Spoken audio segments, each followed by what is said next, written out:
Hoy tenemos el privilegio y el gusto de tener como invitada a Colette Capriles. Ella es politóloga, filósofa, escritora y profesora venezolana. Es miembro del Foro Cívico, un espacio de encuentro por la paz en Venezuela, y también es individuo de número de la Academia de Ciencias Sociales y Políticas. Se desempeña como profesora agregada, investigadora en el área de Filosofía, Política y Ciencias Sociales de la Universidad Simón Bolívar, donde también coordina la sección de Ciencia Política. Profesora Colette, bienvenida a Guacamaya. Es un gusto tenerla en un No, momento tan complejo para el país. muchísimas gracias, realmente. Una gran oportunidad para conversar, que es lo que le hace falta a este país. Por supuesto. Bueno, la primera pregunta es ¿cómo y cuándo surge la relación de Colette Capriles con la política, la filosofía y la construcción de paz? No, bueno, con la política de siempre. Yo vengo de una familia muy politizada, digamos, de lo que podría haberse llamado en un momento dado, y ya no existe eso, pero en aquel momento era la intelectualidad progresista o de izquierda, ¿no? Entonces, yo diría que lo más importante ahí es como subrayar que algo que yo creo que es una premisa importante. La política se aprende en la casa, vamos a decirlo así, en la vida cotidiana. Yo de hecho no soy politóloga, por cierto, soy psicólogo social originalmente. ¿Okay? Yo no sabría decir en este momento qué es exactamente lo que hace que uno aprenda política o que uno adquiera la sensibilidad hacia la política durante los años de formación. Muchos la adquieren cuando ya tienen formación universitaria o formación política en el liceo, como ocurría antes, ya no ocurre.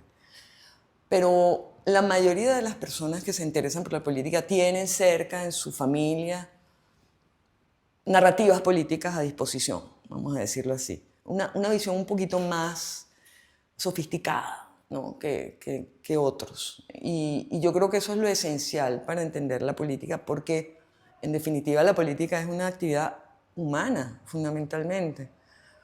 Una de las cosas más complicadas, creo yo, para los politólogos, no les va a gustar esto, pero es que justamente teorizar sobre una práctica como la política es muy difícil. No es a la vez fundamental y a la vez es tal vez una de las dificultades más grandes del pensamiento. Yo diría que occidental, pero bueno, en general, ¿no? Entonces hay que tener esa sensibilidad. No creo que esa sensibilidad se adquiera simplemente por la teoría, vamos a decirlo así, ¿no? Sino hay algo en cómo se relaciona uno al final con el poder. Y la familia, por supuesto, es otro espacio de poder, ¿no? Un espacio donde se practican los poderes, distintos tipos de poder. Entonces, creo que ahí hay una cosa. O sea, en lo particular, realmente, como digo, esa sensibilidad estaba. Y en la universidad también pues, se desarrolló cuando estudiaba en la Universidad Central. Yo honestamente no pensaba dedicarme a la política, ni tenía demasiado que ver con eso, ¿no? En un principio. Más hacia la filosofía, cuando ya empecé a hacer el posgrado en filosofía, pensaba más bien dedicarme a la filosofía de la ciencia, esa otra cosa que no tenían. Pero bueno, la política lo alcanza uno siempre, ¿ves? Entonces, estoy acordando del nacimiento de la filosofía. El nacimiento de la filosofía es una relación con lo público, con el mundo humano y con el fenómeno más central en el mundo humano, que es la coexistencia, la convivencia y el ordenamiento de las relaciones entre las personas. Entonces, bueno, en el origen está Sócrates y al final también, digamos, ¿no?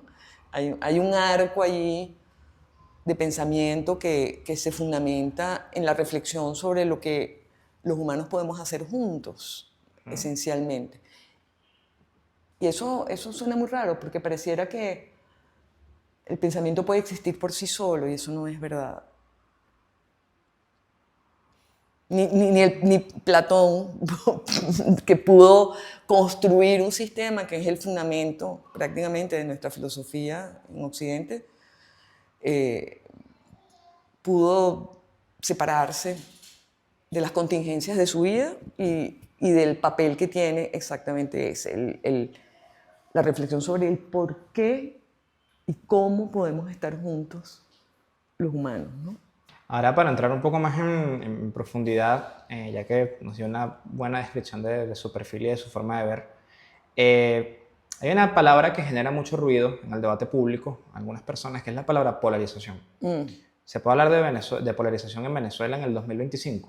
Bueno, evidentemente, o sea, depende de cómo lo veamos en términos de la experiencia de polarización o como un fenómeno objetivo, digamos, ¿no? Son dos visiones, a veces se confunden los dos planos, ¿no? Una de las cosas que ocurre a partir de 1998 es la reducción del pluralismo político, ¿verdad? Y eso es una reducción deliberada, que además está construido incluso sobre instituciones, porque la reforma, digamos, lo que ocurre con la nueva constitución en el 99 genera también, o es el fundamento de sistemas electorales mayoritarios que son polarizantes en la realidad. O sea, en los sistemas mayoritarios, el que se agarra un voto, pues con un voto se gana el puesto, ¿no? Al perder la proporcionalidad, el pluralismo se ve muy amenazado, porque para poder ganar un cargo hay que enfrentar al otro unidos, digamos, o formando masas, no precisamente mostrando la diversidad, sino al contrario, negándola y convirtiendo la lucha política en una lucha de bloques. Entonces a eso sí podemos hablar de una polarización institucional y política desde hace muchos años, no de ahora. Me parece que el concepto se usa de otra manera. No sé si tú me explicas cuál es el problema con el concepto, a lo mejor te puedo decir algo, Algunos pero... los plantean como una suerte de falsa equivalencia o como O una sea, que no hay manera dos de... polos. Exacto, hablan de que no existen como dos polos Bueno, en es el que país. hay dos polos, lo que pasa es que pueden tener tamaños distintos, eso una cosa no tiene nada que ver con la otra, ¿no? Ahora, hay dos polos, no lo sé en este momento, porque también, de nuevo, depende de qué estamos hablando, ¿no?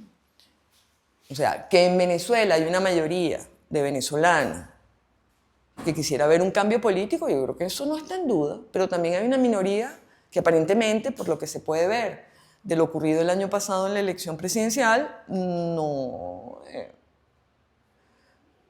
pues no opina eso, ¿no? De alguna manera. Entonces, uno diría, bueno, entonces hay dos polos, digamos, ahí yo no, ahora de tamaño distinto, sí, o sea, equivalentes, bueno, como polos, un polo más grande y otro, pero no son equivalentes en términos de magnitud, pero eso no quiere decir que no existan, ¿no? Entonces no le veo, estoy respondiendo mal, porque en realidad lo que pasa es que yo no veo el problema, el concepto. Es decir, ¿en qué nos avanza decir que esto es polarizado o no está polarizado? ¿Cuál es la agenda narrativa detrás de eso? El problema de las equivalencias. Más o menos. Entonces, ese problema de las equivalencias no es trivial. Estamos hablando del reconocimiento de cada parte del conflicto. Palabra que también ha sido demonizada. Aquí no hay un conflicto político. Bueno, yo creo que estamos en la exacerbación del conflicto político en Venezuela, que no es esta su única encarnación, no, lo hemos vivido durante 20 años más, sí, pero el conflicto continúa. Es decir, los venezolanos no compartimos un proyecto nacional, eso es verdad, o sea, hay un conflicto entre nosotros. Y parte del conflicto es justamente discutir, como yo digo con el nominalismo criollo, discutir sobre palabras, ¿no? Digamos, convertir la discusión política en una discusión meramente nominal, en meramente descriptiva y meramente ideológica. Entonces, en donde lo fundamental es desconocer al otro.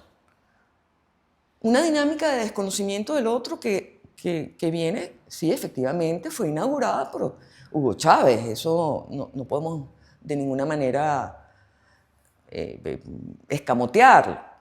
Pero fue perfectamente articulada con el desconocimiento que a la vez las fuerzas no chavistas, que no eran nada despreciables al principio del primer gobierno de Hugo Chávez y después tampoco, porque tuvieron una magnitud siempre importante, tampoco avanzaron en el reconocimiento de que ahí había un proyecto político y que un proyecto político se enfrenta con otro proyecto político. Y que había que articular un nuevo proyecto político que le diera la cara, vamos a decirlo así, que enfrentara, no me gusta ni siquiera esa palabra porque Se suena... contrapusiera, básicamente. Que se contrapusiera razonable y políticamente a la propuesta de Chávez. Entonces, bueno, ahí hay toda la interpretación que conocemos acerca de los límites que el propio chavismo, y Hugo Chávez en particular, le puso a su concepción, a mi modo de ver, no democrática, de lo que una oposición a su régimen podía hacer o podía no hacer. Pero tampoco podemos negar que hubo episodios durante todos estos años en donde el argumento fundamental de la oposición es un argumento de desconocimiento, ya sea por la vía de lo que ocurrió, por ejemplo, con el 2004, con el referéndum, que se habló de fraude electoral, sí, el desconocimiento como de las instituciones, ¿no? Y fundamentalmente un desconocimiento, o la traducción política de un desconocimiento de que el chavismo tenía una fuerza popular y tenía una fuerza electoral. Y era un proyecto político que había que aceptar en el sentido de que, no adoptar, pero aceptar en el sentido de que había que examinarlo, entenderlo y entender que eso reconfiguró el espacio político en Venezuela, con unas condiciones, en mi opinión, muy disminuidas para la democracia. Es decir, para mí hay varios de los contenidos de la Constitución del 99 están precisamente pensados para desarmar, para deconstruir lo que fueron nuestras prácticas democráticas durante muchos años. El pluralismo político, el tema de la reelección y de la capacidad, digamos, de sacar ventaja de lo que en Estados Unidos llaman el incumbent, ¿no? De ejercer el poder para impedir la alternancia. Entonces, teníamos unas prácticas democráticas que no sobrevivieron, digamos, a la Constitución del 99 y que generaron un campo político distinto, unas reglas de juego diferentes. Y esas son las reglas del juego que hay. Creo que el chavismo siente y resiente mucho, porque entonces ahí empezamos ya no tanto en las diferencias políticas, sino en las diferencias en la manera en que los actores políticos se perciben. Resiente mucho el hecho de que una parte importante de la población, eso que podemos llamar la oposición o las oposiciones, se resistieron a aceptar las nuevas reglas del juego político y en efecto se resistieron, ¿no? Lo que ocurrió el 11 de abril es claramente un indicio de que las reglas de que había que jugar un juego, digamos, extrapolítico, ¿no? O por lo menos así lo pensaba parte de la oposición, con un efecto terrible que fue precisamente inventar al chavismo. O sea, el 11 de abril nace el chavismo realmente para mí, ¿no? Nace el chavismo como un movimiento que se encuentra a sí mismo en la resistencia contra lo que percibe como fuerzas destituyentes, como dicen ellos mismos, ¿no? Entonces, la identidad del chavismo aparece en 2004 en realidad. Si uno examina las narrativas de Hugo Chávez durante los años previos, por supuesto que dentro de las propuestas constituyentes, etcétera, uno podía leer allí una cantidad de principios y tal, pero esencialmente al final la Constitución terminó siendo una Constitución liberal, mucho más liberal que lo que la narrativa del propio Hugo Chávez hacía esperar. Entonces, hubo unos años, digamos, más tácticos, vamos a decirlo así, mucho más. Estos años de Hugo Chávez, los primeros años, fueron unos años de construir sus instituciones, señalizar la cancha política, justamente, pasarle la pintura amarilla, por dónde es, por dónde no va. Pero el 11 de abril eso hizo crisis, ¿no? Eso hizo crisis y a partir de ahí yo creo que hay una decisión clara de Hugo Chávez de adelantar el componente revolucionario de su propuesta, ¿no?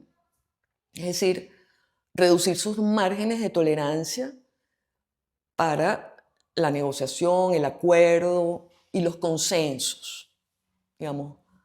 Ahí es donde, a mi modo de ver, aparece lo que yo llamo el conflictivismo, en contraste con el consensualismo que había caracterizado a la democracia a partir del Pacto de Punto Fijo.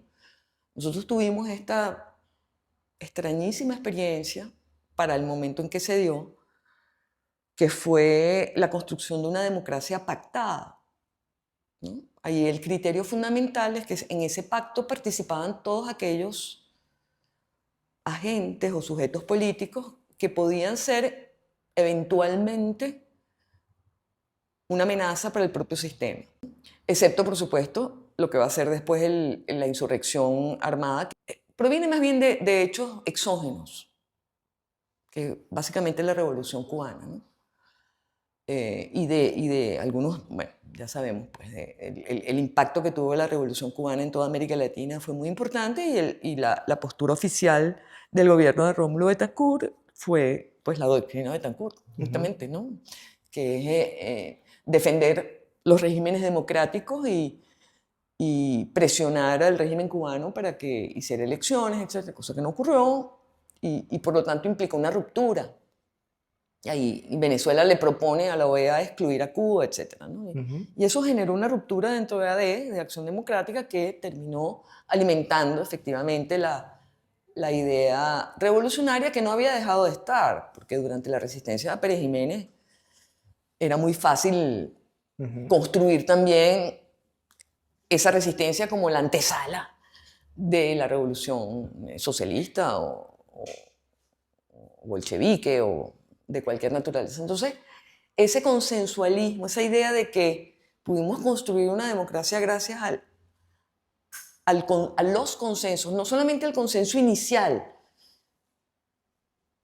en torno a respetar las reglas del juego democrático, sino a convertir el consenso en la regla de decisión para todas las políticas públicas y para las grandes estrategias y planes de la nación, etcétera, ¿no? Esto, por cierto, no es una idea mía, ¿no? Eso lo ha planteado Diego Bautista Urbaneja en varias de sus obras, y yo creo que en la última, que es muy interesante, dice algo casi que hace como esta teoría, ¿no? del consensualismo y lo del conflictivismo, sí lo pongo yo más, pero que entonces nos acostumbramos a vivir en un mundo político en conflicto. Es decir, el chavismo inaugura, y yo creo que ese es su gran logro, y además creo que era el gran objetivo de Hugo Chávez, personal, de construir el consensualismo. Porque en ese consensualismo, es verdad, consensuaban los actores relevantes. Esa regla de decisión, que es el consenso, en el sentido de que ningún actor relevante quede fuera o sea perjudicado por las políticas públicas, cosa que era posible gracias al rentismo, etcétera, ese es otro tema. Esa regla de decisión era exactamente aquello a lo cual Hugo Chávez se enfrentaba. Y su propuesta política es: no es consenso lo que vamos a cultivar como sociedad. Tenemos que cultivar el conflicto, en el sentido de que, y eso sí puede verse como algo muy marxista o vagamente marxista, ¿no? El motor de la historia es el conflicto. Y eso lo pensaba Chávez personalmente, ¿no? Era en ese sentido más bien leninista, diría yo. Pero sí, cosa que era muy coherente con su propia formación como militar. En última instancia, si tuviéramos que distinguir esos dos momentos, para mí ese es el fundamental. Esa distinción entre tener una regla de decisión basada en el consenso que incorpora a todos los actores relevantes y tener una regla de decisión que favorece el conflicto, en el sentido de que la dominancia de unos actores sobre otros es lo que permite motorizar el cambio y por lo tanto la historia. ¿Ves? Entonces creo que ahí hay un punto que para nosotros es muy relevante, porque si tenemos una cultura política del conflicto, en la que ustedes han crecido, ¿qué hacemos para reconstruir una cultura política distinta? Esa es la pregunta que nosotros como venezolanos tenemos que plantear. Es decir, ¿queremos vivir una sociedad en la que haya una regla de decisión basada en la predominancia de unos sobre otros? Por más legítima que sea esa predominancia, por cierto, no estoy hablando ni siquiera de imposición de la fuerza, estoy hablando en general. ¿Hay alguna otra posibilidad desde el punto de vista de nuestra cultura política? Esa creo que es una pregunta importante. Y yo me la respondo de una manera bastante pesimista, porque tengo la impresión de que estamos en un momento epocal, civilizatorio, mucho menos romántico de lo que quisiéramos. Entonces, claro, ahí podríamos hablar de la paz, etcétera, ¿no? Y yo creo que justamente estamos en un momento de un contexto histórico y así en una trayectoria histórica que me parece, de nuevo, un retorno a momentos societales anteriores, digamos. Claro, como siempre se dice, ¿no? Primero, Marx decía, bueno, la historia, lo dice en el 18 Brumario, en una de sus obras quizás más literarias y más interesantes. Dice, bueno, la historia se repite primero, la historia ocurre primero como tragedia y se repite como farsa. Yo no llegaría tanto. Yo creo que se puede repetir como tragedia también, pero sí siento que estamos como en un ciclo que está recuperando narrativas y emociones políticas y visiones del mundo que el siglo XX había aparentemente, no me gusta la palabra superado, porque pareciera que es que hay una evolución natural de las cosas, pero había metabolizado, vamos a decirlo así, había otras propuestas, ¿no? En la década gloriosa de las democracias, que es la de 1990 hasta el año 2000, hasta el año 2001, diría yo. Esa es una década que se acaba con el atentado de las Torres Gemelas. Ese es el momento en que se rompe la década maravillosa, en la que la cantidad de transiciones y cambios hacia la democracia que hubo era increíble. Y el famoso optimismo que se empieza a generar sobre las posibilidades de la democracia liberal como el only game on town, o sea, el único juego posible, la única conceptualización posible del poder moderno, la victoria final, el fin de la historia. Esa década dejó una impronta, yo diría, en este momento casi nefasta, porque nos hizo creer a todos que la construcción democrática era sencilla o fácil, que tenía ciertas fórmulas o que se repetían ciertos patrones y tal. Lo que empieza a ocurrir con el siglo XXI es, bueno, ya sabemos lo que dicen los politólogos constantemente, ¿no?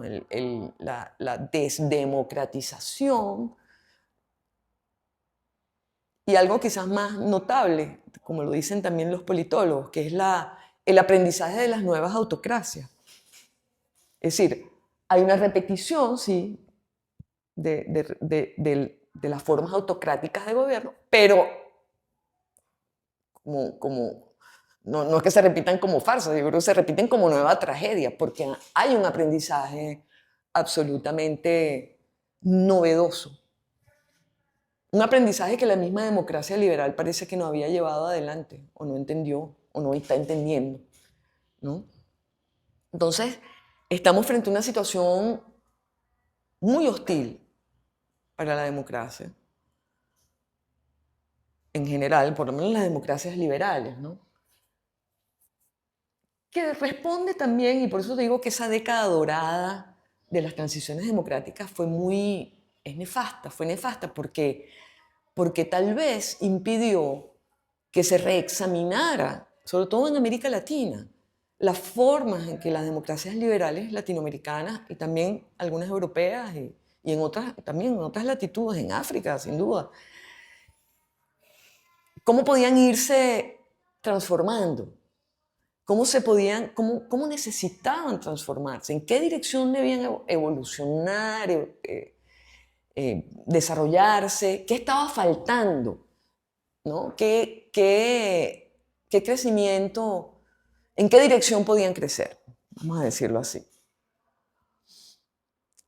Entonces, claro, todos esos éxitos de las democracias liberales en Europa del Este y también, por supuesto, en las transiciones en América Latina y todo lo demás, dio la impresión de que, bueno, ya habíamos llegado al final del camino, este es el modelo, no hay más que hacer, ¿no? Y creo que eso era, visto a la distancia, por supuesto, me parece bueno, me parece que no daba realmente con... Eso terminó ocultando, vamos a decirlo así, los problemas que tiene la democracia liberal, incluso como modelo, que los tiene. Ningún teórico de la democracia habla de la democracia como un modelo acabado. Justamente, la virtud fundamental es que se reconstruye permanentemente, que cambia, que es permeable.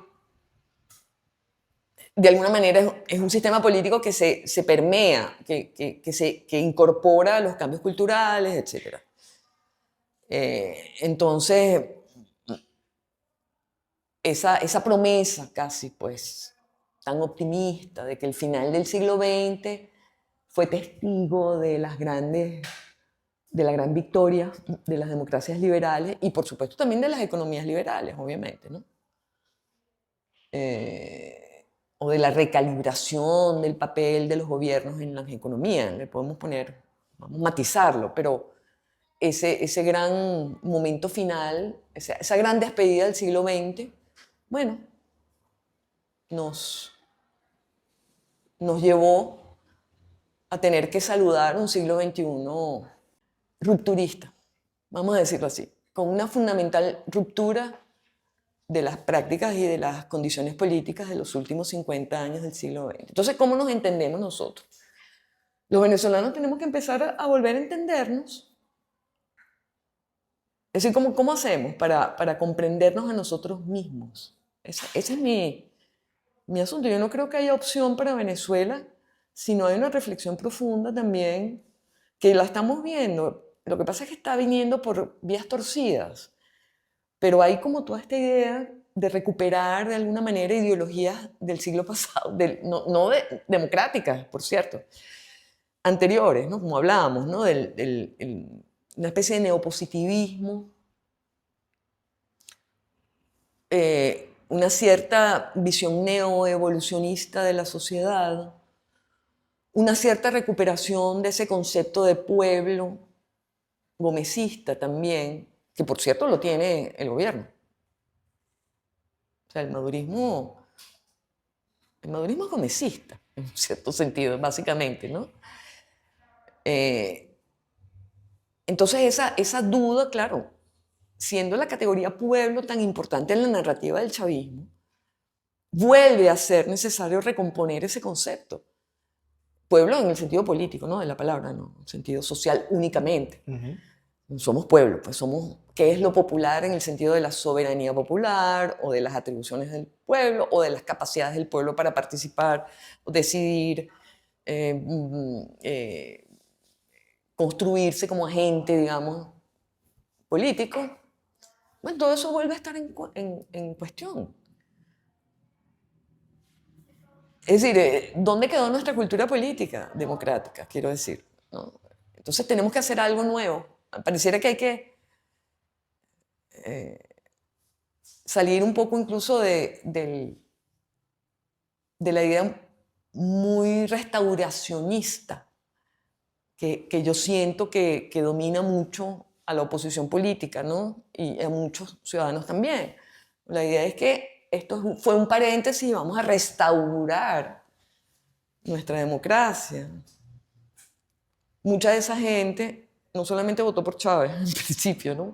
Por lo menos en mi generación, sino que además fue tan crítico como pudo de la democracia liberal que tuvimos. Entonces, ese restauracionismo pareciera que no tiene mucho fundamento de alguna manera. Entonces, en esa discusión estamos, ¿no? ¿Cómo abordamos? Sé que suena un poco raro porque la preocupación más inmediata de las personas, de todos los que estamos aquí, es cómo avanzar, digamos, cómo salir de una crisis que vemos como muy inminente, ¿no? Una crisis y una coyuntura muy dura. Pero creo que el asunto de fondo es este, ¿no? El asunto de fondo es hacia dónde nos dirigimos y qué hacemos, qué instrumentos tenemos para recuperar digamos, un sentido de lo político y un sentido de la democracia que reconozca las realidades en las que estamos. El restauracionismo no reconoce las realidades de los últimos 25 años. El madurismo o el chavismo no reconoce tampoco cuál ha sido esa realidad, ha construido también su propia realidad y no tenemos nada que conecte a los dos mundos, ¿no? Entonces, ¿cómo hacemos ese puente? Si es que es un puente, yo no sé, estoy segura, no le veo tampoco una arquitectura a esto, ¿no? Sino, bueno, creo que hay que pensar más, ¿no? Hay que darle más espacio. Curioso, cuando la gente empieza a ser oída, empieza a reflexionar. Es muy difícil reflexionar si uno no está siendo escuchado. Más razón aún para escucharse, ¿no? Porque en el momento en que te escuchan es que tienes la capacidad de articular lo que piensas. Entonces, ¿cómo creamos las condiciones de escucha? Ese es el tema de la paz, ese es el tema entiendo, de los constructores de paz. Yo no lo hago, no soy experta en eso, pero es un poco esa la situación. O sea, no podemos articularnos como sujetos si no tenemos una narrativa y un discurso que tenga consistencia interna, ¿no? Y claridad política, y claridad conceptual más. Y eso nada más se hace en la conversación. En el monólogo es imposible. Lo podemos vivir, porque uno tiene a lo mejor que tomar una decisión difícil en su vida y es mucho más difícil tomarla a solas, que es parte importante del momento, del proceso de tomar una decisión. Pero hablar con otro pone orden y justifica y crea como el orden lógico que puede justificar una decisión, que puede justificar una posición. Entonces, esas prácticas de conversación, ¿cómo las hacemos en un espacio cívico restringido? Vamos a lo práctico, si tú quieres, y ahí es donde sí viene y sí es muy necesario que la sociedad venezolana se organice de alguna manera en esa conversación, cosa que no ocurre espontáneamente. Hay gente que tiene que ocuparse de eso, vamos a decirlo así. Hay que hacer un trabajo de creación de espacios de conversación. Yo no uso mucho la palabra diálogo, no me gusta. Pero sí espacios de conversación que sean reflexivos y muy interpelantes también. O sea, que uno realmente se tenga que poner a pensar no sobre sus ideas, sino sobre las consecuencias que tienen sus ideas políticas, sobre las acciones. En ese contexto, ¿sabes? Respecto a lo que se ha estado conversando, tenemos un contexto de mucha restricción en el espacio público. Tenemos también una amenaza externa sobre el país que tiene unas implicaciones.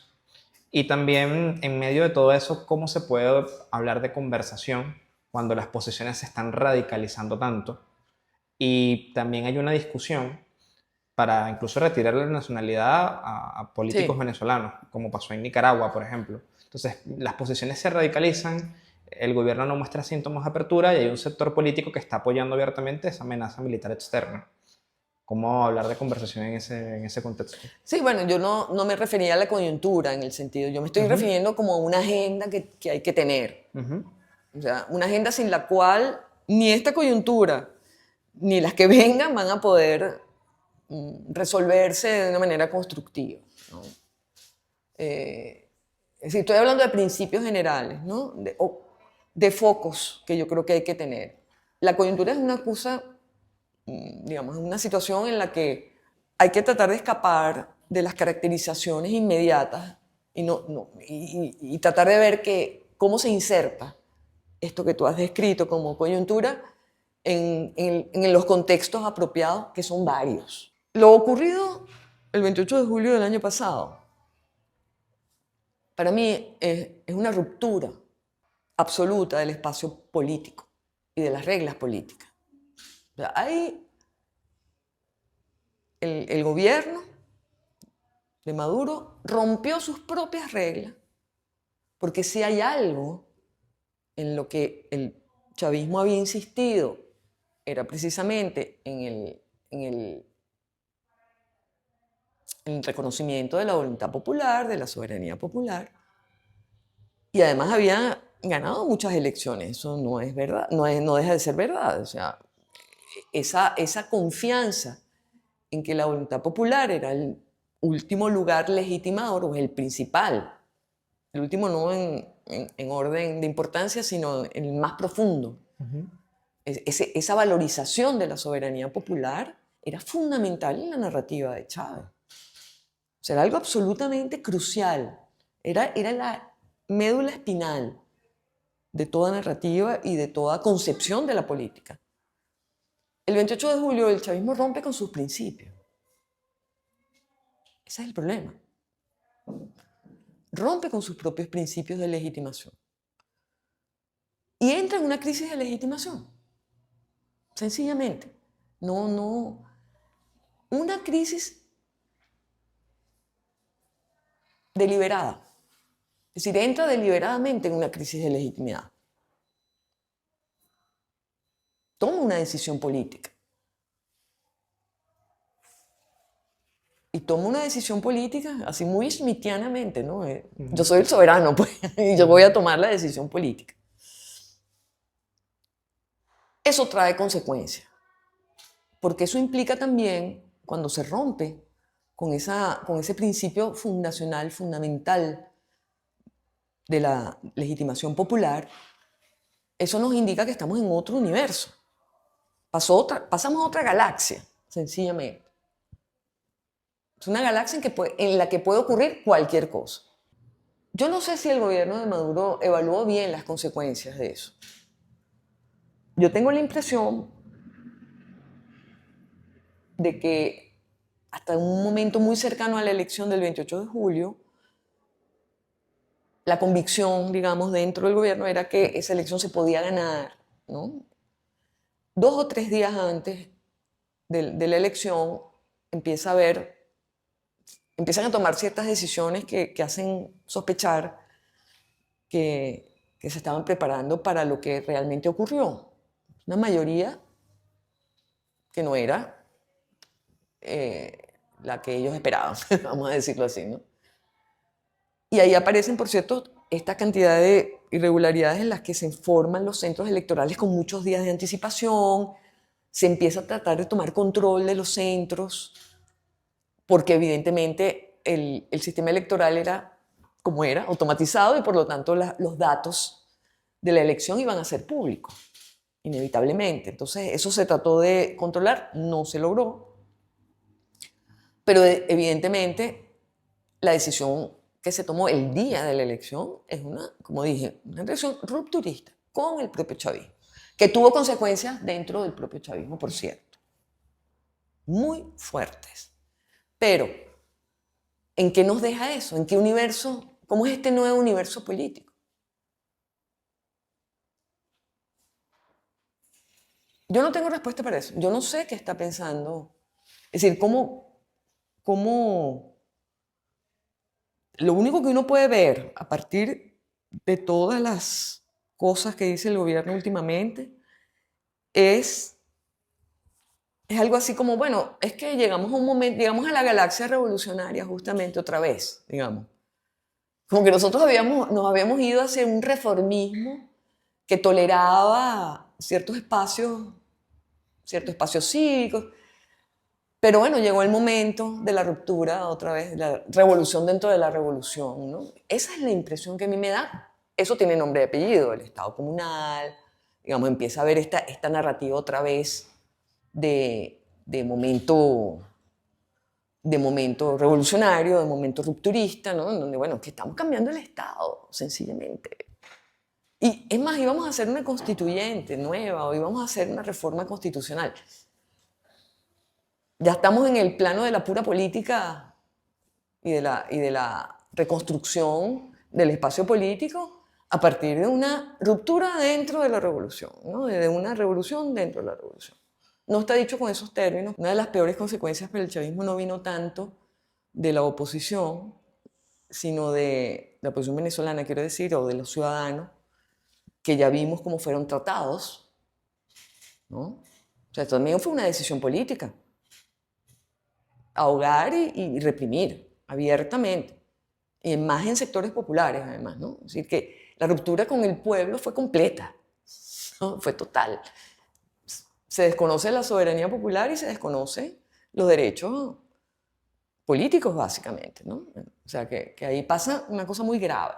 Pero también la reacción de la izquierda internacional, que mal que bien siempre es un colchón de resonancia, un colchón que baja la resonancia de las acciones, en particular de Nicolás Maduro, pero incluso desde la época de Chávez, ese colchón se desinfló completamente, ¿no? Eso tuvo consecuencias de aislamiento, ¿no? Entonces, metámonos en la cabeza de que, en qué está pensando o qué estuvo pensando en ese momento el gobierno de Maduro para tomar una decisión de ese calibre. Eso es llegar, irse a mar abierto. Eso es romper amarras, ¿no? Y llevar a este país por dónde. Por el Mare Nostrum, o sea, por el gran océano sin referencia, ¿no? Entonces, esa pregunta puede parecer así como, bueno, pero como sobrevalorando, ¿no? Lo que pasa, ¿no?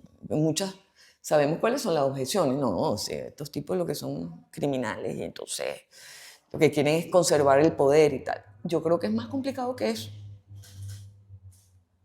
Porque al perder la soberanía popular como fundamento de legitimación, hay que crear otra legitimidad.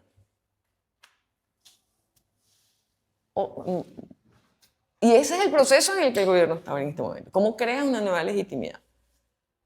Bueno, resulta que la amenaza bélica, que después ya voy a comentar qué tan bélica es o no, porque la amenaza bélica entra perfectamente en ese proyecto, no legitima a este gobierno tener una amenaza externa de una poderosa nación, no le legitima su ruptura, no lo convierte en legítimo defensor de la soberanía nacional o del territorio nacional, de la venezolanidad, como lo queramos decir. Es decir, aquí hay un efecto perverso, porque es un efecto legitimador, en mi opinión, ¿no?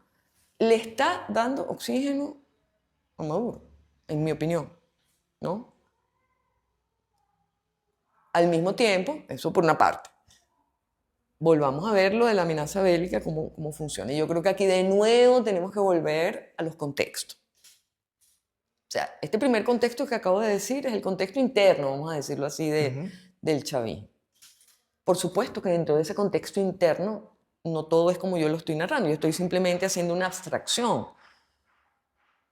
El chavismo es un conjunto de intereses. El gobierno de Maduro satisface intereses particulares y además tiene que lidiar con una cantidad de actores con intereses distintos, ¿sí? Que yo creo que más bien han avanzado y progresado en la cohesión interna gracias a la coyuntura. Eso porque no vengan a decir que yo estoy, ¿cómo se dice?, blanqueando o sobreestimando lo que puede estar pasando o la naturaleza, digamos, del gobierno de Maduro. Yo creo que eso no es ni para discutirlo. Pero el contexto más amplio de del despliegue militar en el Caribe es un contexto que también incluye el contexto doméstico en Estados Unidos, dentro de uno mayor que tiene que ver con lo que yo decía antes, ¿no? Con la recuperación tanto de teorías internacionales geopolíticas, como incluso de la valorización de regímenes de democracia restringida. O sea, esos son fenómenos que están ocurriendo en el mundo. Una de las cosas que aparece con Donald Trump y su proyecto, que de nuevo se parece mucho a Chávez en el sentido de que la gente parece no tomarlo muy en serio. Creen que los eslogans son vacíos y resulta que no es así. Hay un pensamiento complejo detrás del, del grupo, digamos, que está asociado a la administración Trump. Ahí hay una recomposición geopolítica, ¿no? Es decir, el Make America Great Again no es una consigna vacía, implica recuperar casi que el Lebensraum, ¿no? Los espacios vitales en el cual estamos nosotros, el espacio vital de Estados Unidos en el cual nosotros formamos parte, ¿no? Como que Venezuela forma parte de eso, América Latina forma parte de eso. Y por lo tanto esa recuperación va por los dos lados, porque va por un lado recuperar el espacio hemisférico por todos los medios, es decir, también ejerciendo o evidenciando que la fuerza bélica está al servicio del proyecto, lo que no quiere decir que no haya otros métodos también, probablemente, como veremos. Uno ve, por ejemplo, el préstamo que se le hizo a Argentina. Eso es una manera de alianza económica muy fuerte, ¿no? Es decir, es construir un aliado comercial, un financiero.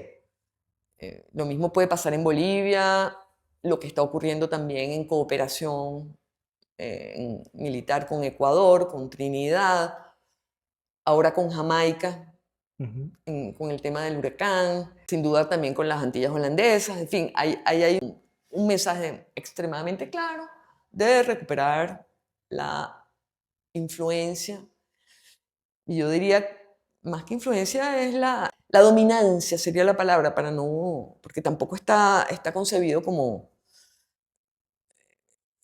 no tiene un sentido tampoco imperial ni neoimperial, porque las lógicas imperiales son otras, son más extractivas, etc. Aquí no solo, no se trata de eso, se trata del proyecto originalista de Trump. Es decir, de que a América le corresponde prevalecer y que su prevalencia, además, en el mundo, su capacidad de influir y de tomar decisiones y de participar en decisiones en otros espacios políticos, geopolíticos, va a depender de la fuerza que realmente pueda tener en su propio patio trasero, pues justamente, en su propio hemisferio. Entonces, esto forma parte de una doctrina geopolítica distinta, ¿no? Para empezar, donde el papel que había jugado Estados Unidos en los últimos 20 años como policía de la democracia, como constructor de regímenes democráticos, como national builder, digamos, está subordinado a que se pueda volver a construir esta prevalencia en el hemisferio que le corresponde geopolíticamente y tal. Porque Trump tiene una serie de círculos concéntricos alrededor suyos porque él es el centro del universo, ¿no? Entonces, y estos círculos no están todos en armonía. Sí, hay definiciones políticas que separan a unos grupos de otros. Hay intereses diferentes. Entonces, esa dinámica afecta también lo que puede estar ocurriendo en el Caribe y lo que puede estar ocurriendo con Venezuela. Hay un grupo efectivamente que favorece usar la fuerza para el cambio de régimen. Hay otros grupos que dicen que hay que usar la fuerza, pero para exhibirla y controlar el término, digamos, empezar a realmente a ocuparse del narcotráfico desde su raíz. Y hay grupos que se oponen a esas dos cosas igualmente, ¿no?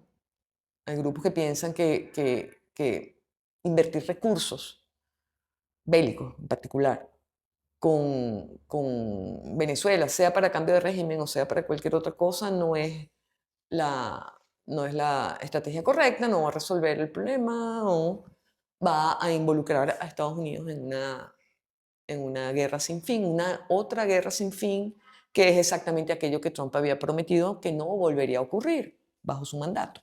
¿Mm?